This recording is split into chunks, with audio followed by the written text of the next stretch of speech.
So we have epistemology today.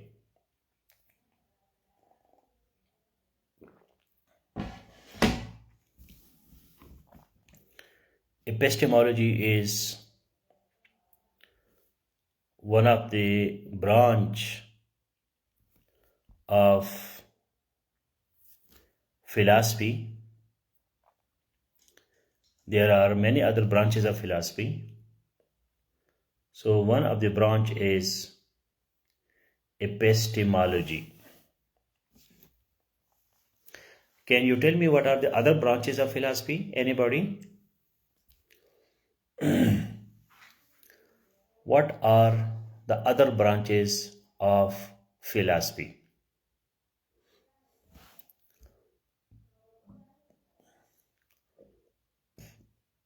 What are the other branches of philosophy?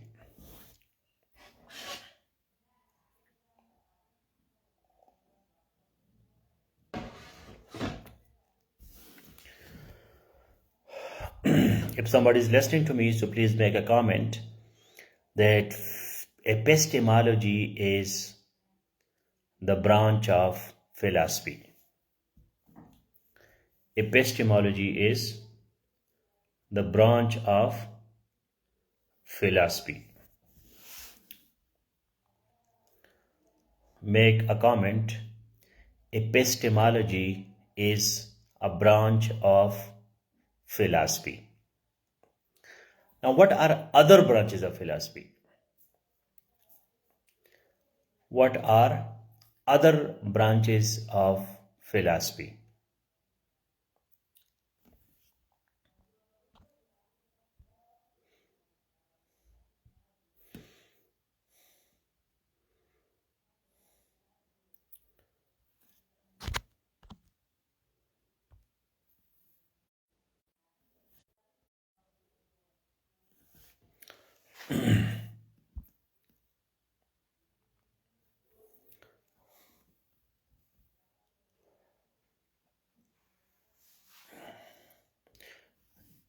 Epistemology is a branch of philosophy.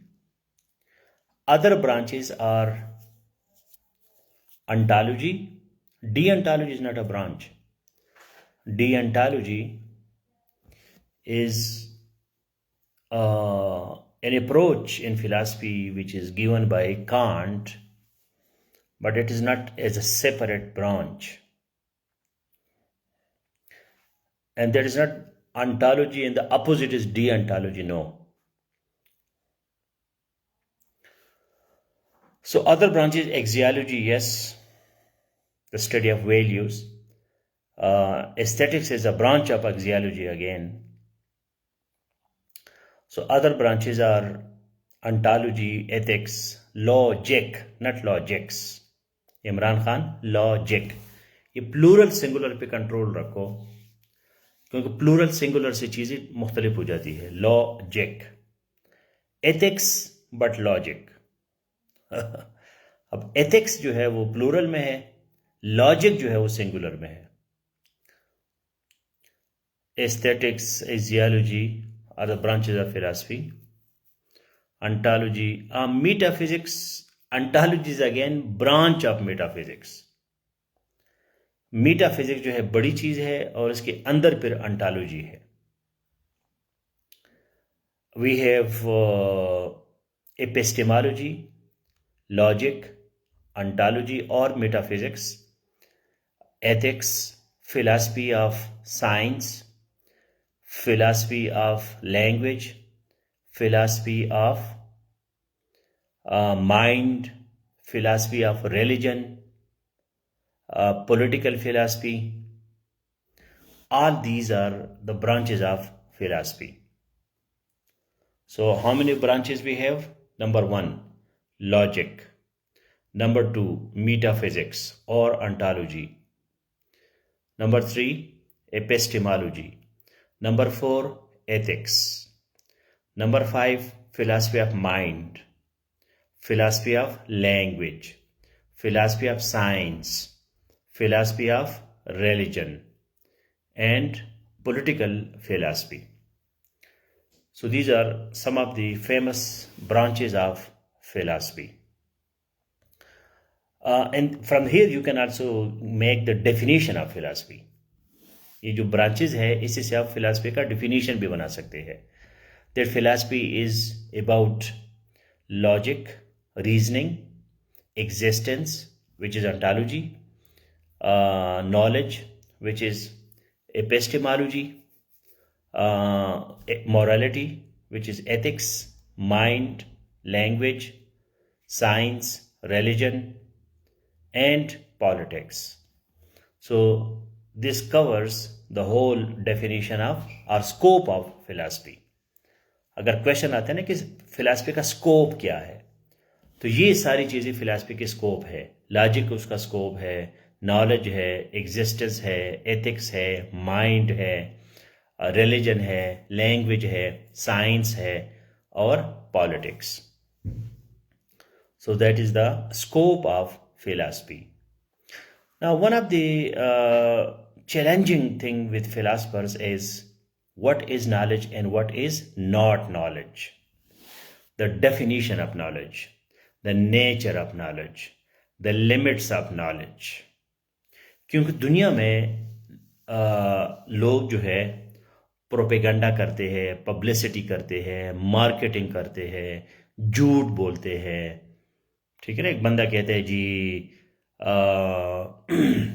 मैंने ख्वाब देखा और ख्वाब में मुझे उसने कहा कि फ़लान बंदे को जाके कत्ल करो या फ़लान बंदे के पास जाओ, उसको बशारत दे दो कि तुम बहुत अच्छे इंसान हो, और या मुझ पे जो है फरिश्ता आ गया और मुझ पे वही नाजिल हो गई, या कोई पैगंबरी का दावा करता है, कोई प्रोपेगेंडा करता है, कोई जो है वो अजीब अजीब बातें करता है. कोई पीर है, कोई मुरीद है. पीर साहब कहते हैं जी मैं गार में बैठा था तो गार में जो है ये हो गया तो वो हो गया. तो क्या ये सारी चीज़ें नॉलेज है? ठीक है. तो yes, knowledge comes from philosophy because philosophy discusses knowledge, और यही हमारा टॉपिक है एपिस्टेमोलॉजी. तो क्या ये सब कुछ नॉलेज है? ठीक है ना. आज मैंने नई मिक्स पेज पे एक पोस्ट किया कि ये जो जितने भी पीर है ना, ये पंडित है, मौलवी है, जो चुप चुप करके लोगों को अपने घरों में ठीक करते हैं, इसको उठा के आप ले जाइए हॉस्पिटल, और हॉस्पिटल में इनको डॉक्टर की कुर्सी पे बिठाओ कि यार ये मरीज है, इसका इलाज करो. तो क्या उसका इलाज कर सकता है? नहीं कर सकता. वो तो अपने डेरे में, अपनी जगह में कोई ड्रामे है, कोई एक्टर्स है, पहले से उनको जो है 1 लाख रुपए, 10,000 रुपये दिए हैं कि तुम ये ड्रामा करो कि मैं 5 साल से कुर्सी पे बैठा था, तुमने चुप किया तो मैं अब उड़ गया हूं. तो कैमरे के सामने कहता है.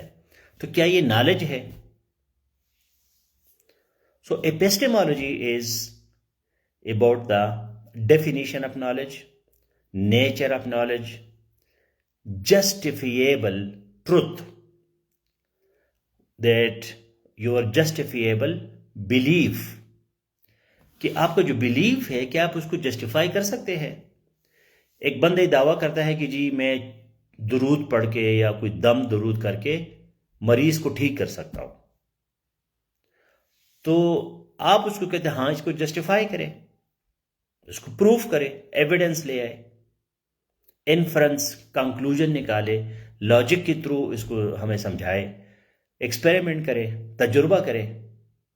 मैं अपनी आंखों से देखना चाहता हूं, वो आपकी आंखों के सामने वो ठीक करता है, तो फिर इसको आप नॉलेज कहते हैं.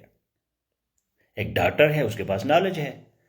डॉक्टर जो है वो सर्जरी भी करता है, ऑपरेशंस करता है, दवाइयाँ देता है, एक्सरे करता है, लेबॉर्ट्री टेस्ट करता है. तो इस वजह से मेडिकल साइंस जो है वो नॉलेज है. लेकिन क्या हकीम के पास भी नॉलेज है? क्या होम्योपैथिक डॉक्टर के पास भी नॉलेज है? क्या जो दम दरूद करता है, बाबा जी है, पीर है, क्या उसके पास भी नॉलेज है? तो ये जो चीजें है, this we discuss in epistemology. तो हमारे पास क्या तरीकाकार है that we can define that it is knowledge and it is not knowledge. So we have epistemology. आज नोट्स में, बड़ी खूबसूरत नोट्स में मैंने आपको एक एक चीज एक्सप्लेन किया है।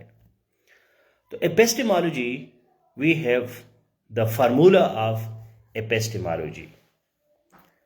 Please write formula of epistemology. Formula of epistemology. तो एपिस्टेमोलॉजी का फार्मूला क्या है?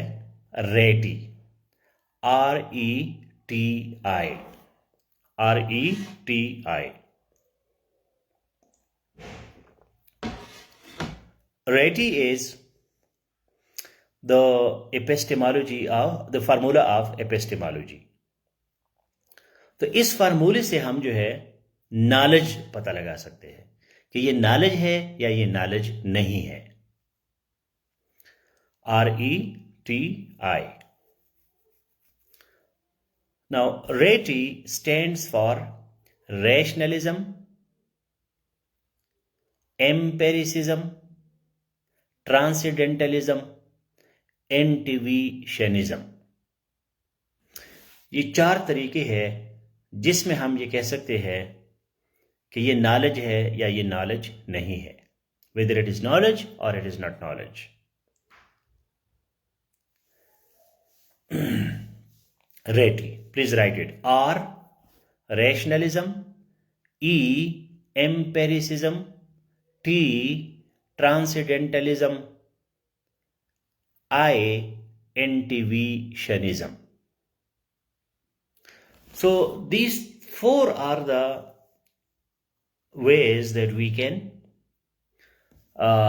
define whether it is knowledge or not knowledge।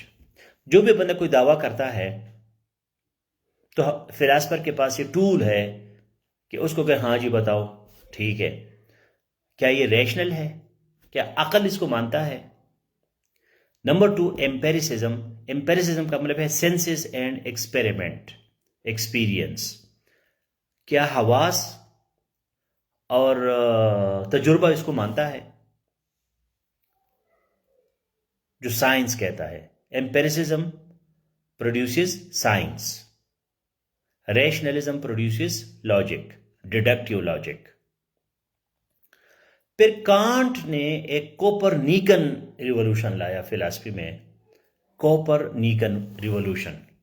Copernicus ने ये ज़मीन गोल है और ये सारी चीज़ें उसने बताई थी, जो एक बहुत बड़ा इनकलाब था साइंस में। तो इसी तरह फिलॉसफी में भी इनकलाब किसने लाया, उसको कहते हैं कोपरनिकन revolution of philosophy.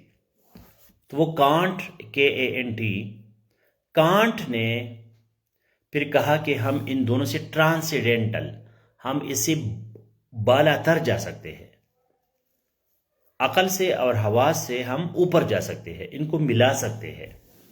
Mind body duality जो है, ये फिलॉसफी में एक फंडामेंटल क्वेश्चन है कि माइंड जो है, हमारा जो जहन है, जो ब्रेन फंक्शन करता है, माइंड जो हमारी थिंकिंग है, वो और हमारी बॉडी, मतलब मैं टच करता हूँ, ठीक है ना, मैं आपको कहता हूँ आप बहुत प्यारे हैं, बहुत खूबसूरत है, बहुत अच्छे हैं, तो ये तो मेरी बात है, मेरी अक्ल ने एक बात की।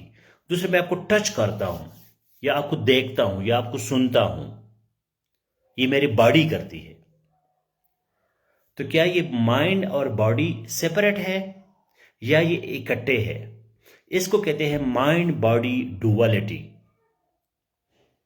तो कांट ने इस पे काम किया है और इस अप्रोच को हम कहते हैं ट्रांसेंडेंटलिज्म। उसके बाद बर्गसन आया, जिससे अल्लामा इकबाल पे मिले थे, बर्गसन। तो उसने फिर इंट्यूशनिज्म का एपिस्टेमोलॉजी दी कि विजदान जो है, चट्टी हिस्स है या जिबिल्लत है या हमारा लाशऊर जो है, वो भी सोर्स ऑफ नॉलेज हो सकता है, उधर से भी नॉलेज आ सकता है। तो उधर से फिर ये मेटाफिजिक्स और स्पिरिचुअलिटी और मिस्टिसिज्म, इस तरह की चीज़ों को थोड़ा सा फिलोसॉफिकल टच मिल गया कि यार वो चीज़ें भी ठीक है। तो ये बाकी 3 हम बाद में पढ़ेंगे। आज जो हमारा टॉपिक है वो पहला रेटी में R है, and R stands for rationalism. Now, rationalism is reasoning. Reasoning is the use of your intellect, the use of your mind. अकल का इस्तेमाल. हम एक चीज को जज्बात के तौर नहीं, ट्रेडिशंस के तौर पर नहीं, अथॉरिटी के तौर पर नहीं कि जी फलान किताब में ये चीज आई है. हम कभी मजहबी बात करते हैं ना, या कोई ऐसी क्रिटिकल थिंकिंग करते हैं, तो ऊपर से वो बंदा एकदम से जो है कोई आयत, कोई हदीस, कोई मकूला, किसी बुजुर्ग की, किसी आलिम की, किसी इमाम की कोई बात करता है कि जी फलान बंदे ने ये बात की है, तो आपको चुप कराने की कोशिश करता है.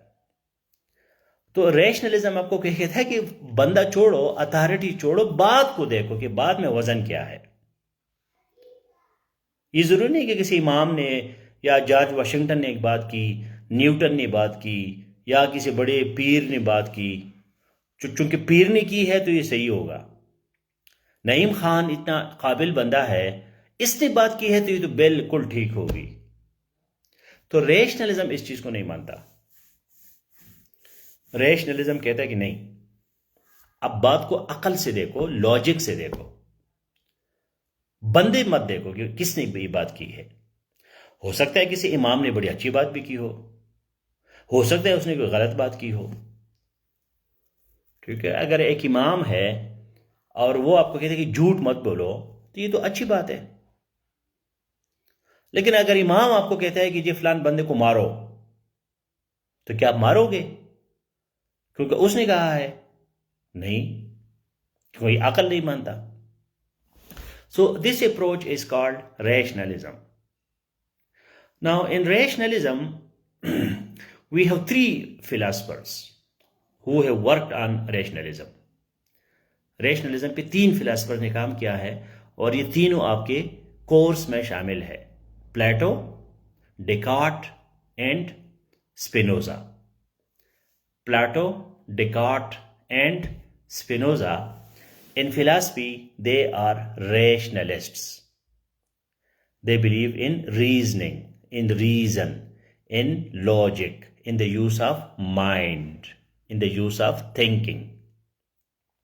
Number one is Plato. Plato is famous for his idealism, and idealism is idea, and idea is made in the mind. That's why he is a rationalist. Idea का मतलब ये नहीं है कि आपके जहन में कोई भी आइडिया आ जाए. Idea should be rational idea, वो आइडिया जिसको आप लॉजिक से प्रूव कर सकते हैं. So that is rational approach. Now his theory of forms is very famous. कि प्लेटो ने हमें एक थियरी दी है जिसको हम थियरी ऑफ फॉर्म्स कहते हैं. थियरी ऑफ फॉर्म्स ये है कि reality is dual. Reality is dual, duality of reality. कि रियलिटी एक नहीं है, रियलिटी तो दो है, टू रियलिटीज है. ये प्लेटो का एक बेसिक कॉन्सेप्ट है कि रियलिटी जो है वो एक नहीं है, रियलिटी क्या है, दो है. मसलन प्लेटो कहता है कि ये जो कप है ये भी रियल है क्योंकि कप है, इसको मैं टच कर रहा हूं, रियल टच है. ठीक है, अब ये जो कप है ये रियल है, लेकिन this is the simulation. This is not as real as the form. जो कप का एक फॉर्म है, एक आइडिया है, आर्किटाइप है, जो एक ओरिजिनल आइडिया है, जो माइंड में है, जो यूनिवर्स में है, वो फॉर्म है, and that is real. This is also real but this is temporary. अभी कप है तो ये कप टूट भी सकता है, खत्म भी हो सकता है, जल भी सकता है, डिसअपियर हो सकता है. तो ये क्या रियल है. लेकिन जो कप का आइडिया है आपके माइंड में, एक मिसाली कप का, आइडियल कप, कि खूबसूरत तरीन कप क्या है, तो वो आपके माइंड में होता है, वो मैटर में नहीं होता. तो माइंड उसको कंसीव करता है कि ऐसा कोई कप भी मौजूद है। इस थियरी ने मेरी ज़िंदगी को चेंज किया है, और ये जो एक्सेलेंस है और सेल्फ एक्चुअलाइजेशन है और बेहतरीन से बेहतरीन चीज़ की तलाश है, ये प्लेटो का कंसेप्ट है। और प्लेटो ने दुनिया को इस चीज़ पे लगाया कि भाई ये जो छोटी मोटी चीज़ें आपके सामने हैं ये रियल नहीं है, बेहतरीन की तरफ जाओ। ठीक है ना। मैं घोड़ों पे लोग जाते थे, तो फिर उन्होंने कहा गाड़ियां बनाई, फिर उन्होंने जहाज बनाए, अब जहाज भी सुपरसोनिक है, अब वो बुलेट ट्रेन बना रहे हैं, बुलेट एरोप्लेन्स बना रहे हैं, कहाँ जा रहे हैं उस मिसाली फॉर्म तक पहुंचने के लिए। जो इमेजिनेशन में, जो आपके माइंड में चीज आ जाए, उस तक मटेरियल वर्ल्ड में पहुंचना। So this challenge was given by Plato. और इसका मशहूर केव स्टोरी है। गार में लोग बैठे थे, उस गार में वो पैदा हुए थे, गार में वो बड़े हो गए। गार में एक खिड़की थी, उस खिड़की में शेडोज, बाहर से लोग जाते थे तो उनका साया वो देखते थे। तो वो ये समझ रहे थे कि ये साया जो है ये ट्रू साया है, ये शेडो है। उसमें से एक बंदा बाहर निकला, उसने जब बाहर देखा तो यार वो तो रियल एनिमल्स थे, रियल बर्ड्स थे, रियल इंसान थे, वो घूम रहे थे, गार में से गुजर रहे थे। तो दोबारा गार आ गया और उसमें केव में लोगों को कहा कि भाईजान ये जो शेडोज है ये ट्रू नहीं है, ट्रू जो है वो तो बाहर है। लेकिन लोग उसको यकीन नहीं करते थे कि नहीं नहीं जी, क्योंकि उन्होंने वो चीज देखी नहीं थी। अब मैंने सीएसएस किया है ना, तो सीएसएस का मजा तो मुझे पता है कि सीएसएस कितनी बड़ी चीज है। आगे एक बंदे ने देखा ही नहीं है तो वो कैसे उस चीज को इमेजिन कर सकता है, उसको मेरी बातों की यकीन नहीं आता। सो ये प्लेटो का कंसेप्ट है। So please read the notes and you will understand it. Descartes was the product of Renaissance, and he was after the Dark Ages. जब डार्क एजेस ख़त्म हो गए तो डेकार्ट आ गया, और इसका एक बहुत मशहूर बात है कि I think therefore I am, I think therefore I am. ये फिलॉसफी का सबसे मशहूर कोटेशन है। The most famous quotation of philosophy is I think, therefore I am. I am ये एग्जिस्टेंस है।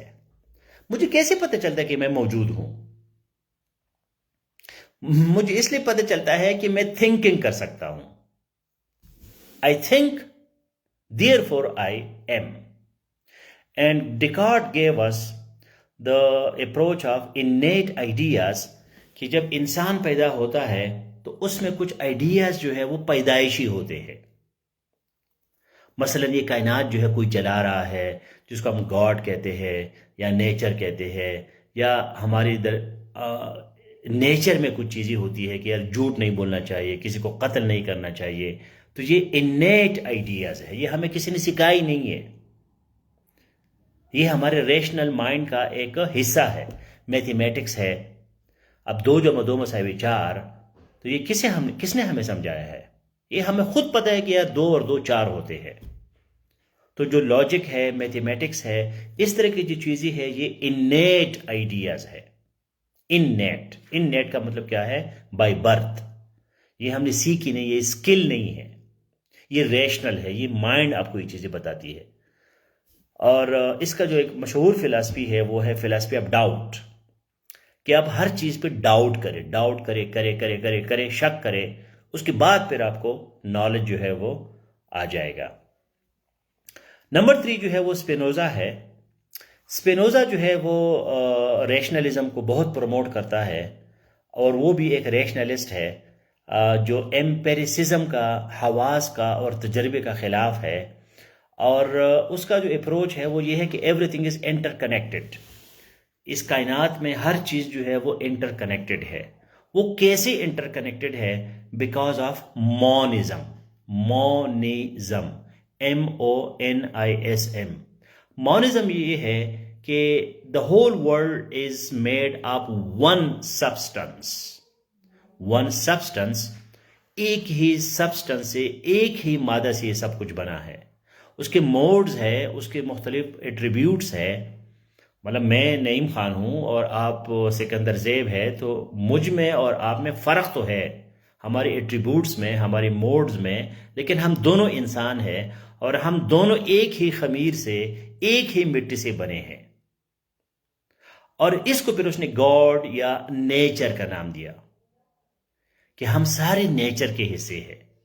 तो इस वजह से वो पैंथीइज्म जो है, वहदतुल वजूद जिसको कहते हैं, वो वहदतुल वजूद की तरफ करीब करीब उसका अप्रोच है स्पिनोजा का। और ये भी वो कहता है कि मॉरलिटी जो है, एथिक्स जो है, वो भी रेशनल है।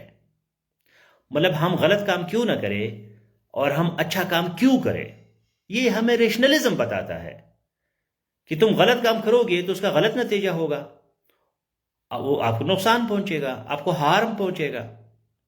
तो ये अक्ल आपको बताते हैं, ये नहीं कि कुरान में आया है या बाइबल में आया है या किसी मौलवी ने आपको कहा है या आपके फादर आपको कहते हैं या आपके अंकल आपको कहते हैं। नहीं, हम इसलिए अच्छे काम करते हैं क्योंकि ये अकली काम है।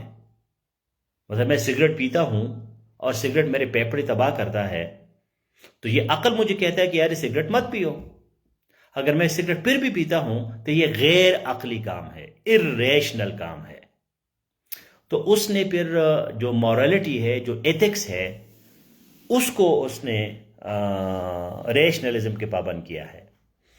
और स्पिनोजा एक यहूदी था, फिर उसने बाइबल के ख़िलाफ़ बात की, बाइबल के गॉड के ख़िलाफ़ बात की कि भाई मैं नहीं मानता ये तुम्हारे बाइबल वाला गॉड, ये पर्सनल गॉड, ये विंडेक्टिव गॉड, ये इंतकाम वाला गॉड, जो जिसको आप नहीं मानोगे तो आपको आग में जलाएगा और ये होगा तो वो होगा।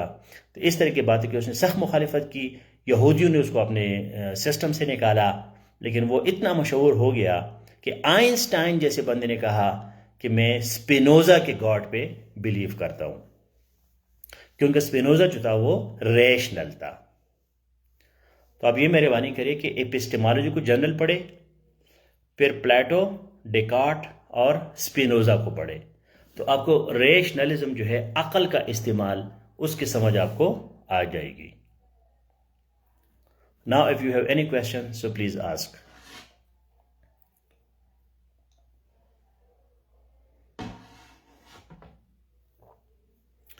Can we also use rationalism with parents? अब रेशनलिज्म के लिए ये है कि आपको बैकग्राउंड तैयार करना पड़ेगा। ठीक है ना, आप एक बच्चा 10वीं जमात में है और दूसरा बच्चा जो है वो 5वीं जमात में है, तो 5वां जमात वाला और 10वीं जमात वाला जो है वो कैसे गेम खेल सकते हैं, क्योंकि दोनों का लेवल डिफरेंट है।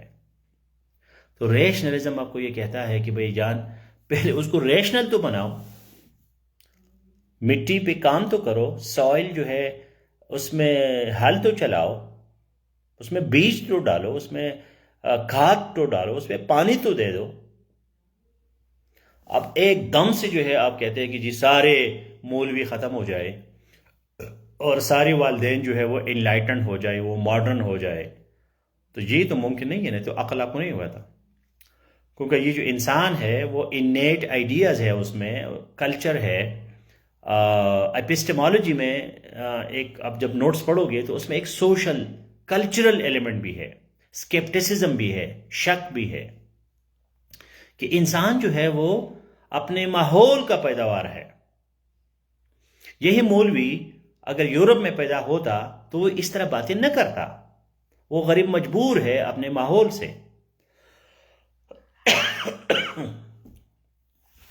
तो पेरेंट्स के साथ जो है बंदा उनके अकल के मुताबिक बात करे। अब इसमें स्पिनोजा जो है, स्पिनोजा की एक बहुत ज़बरदस्त किताब है एथिक्स, और Spinoza is the philosopher of emotions. Spinoza जो है वो इमोशंस को भी वो देता है, बहुत इंपॉर्टेंस देता है। रेशनल का मतलब ये नहीं है कि आप इमोशंस को भूल जाए, खामखा इंसान को जलील करना, उसको उसके जज्बात को ठेस पहुंचाना, ये भी ठीक नहीं है। इमोशंस पे सबसे पहले काम जो है ये स्पिनोजा ने किया है। आपके कमेंट्स मुझे नज़र नहीं आ रहे, पता नहीं आप कर नहीं रहे या है ही नहीं है, जो भी है। सो ये मेहरबानी करे कि एपिस्टेमोलॉजी को कवर करे और रेशनलिज्म को कवर करे, क्योंकि इसके बाद कल हम पढ़ेंगे या नेक्स्ट क्लास में हम पढ़ेंगे एम्पेरिसिज्म। तो वो ये दोनों फिर मुख्तलिफ है, ये इन दोनों का एक दूसरे पे क्रिटिसिज्म है। रेशनलिज्म का अकल का हवास पे फिर क्रिटिसिज्म है और हवास का फिर अकल पे क्रिटिसिज्म है।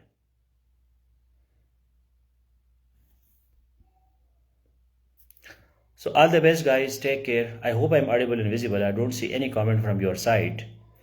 The last comment that I see, that is, can we also use rationalism with parents?